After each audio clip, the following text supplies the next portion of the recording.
Hi అండి. మా stories కనుక మీకు నచ్చినట్లయితే తప్పకుండా మా ఛానల్ని సబ్స్క్రైబ్ చేయండి. ఒక రాజ్యంలో రాజుగారి దగ్గర ఒక రవి అనే కుర్రాడు పనిచేస్తూ ఉంటాడు. అతను చాలా మంచివాడు, బాగా కష్టపడుతూ ఉంటాడు. ఈ రాజుగారు అతని కష్టాన్ని చూసి ఒక బంగారపు బహుమతి ఇస్తాడు. ఆ రవి చాలా సంతోషంతో తన ఊరికి ప్రయాణం చేస్తుంటాడు. కొంత దూరం వెళ్ళిన తర్వాత అతనికి ఒక అందమైన గుర్రం కనిపిస్తుంది. తన దగ్గర బంగారం ఉంది.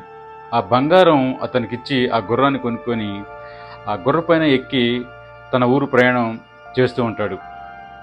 కొంత దూరం వెళ్ళిన తర్వాత ఆ గుర్రం అతన్ని కింద పడేస్తుంది. ఈ గుర్రం నాకు వద్దు అనుకొని దగ్గరలో ఉన్న ఒక ఆవును చూస్తాడు.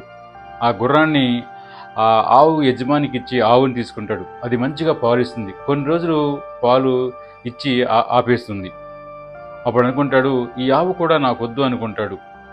దగ్గరలో ఉన్న ఒక పందిని చూస్తాడు. ఆ పందితోటి ఈ ఆవుని రిప్లేస్మెంట్ చేసుకుంటాడు.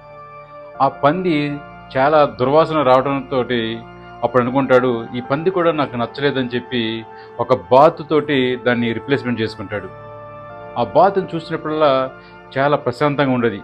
కొన్ని రోజుల తర్వాత ఈ బాతుని మార్చాలని చెప్పేసి ఒక రాతితో ఐటమ్స్ చేసేవారిని చూస్తాడు. అప్పుడు ఆ ఒక స్టోన్ తోటి రిప్లేస్మెంట్ చేసుకుంటాడు.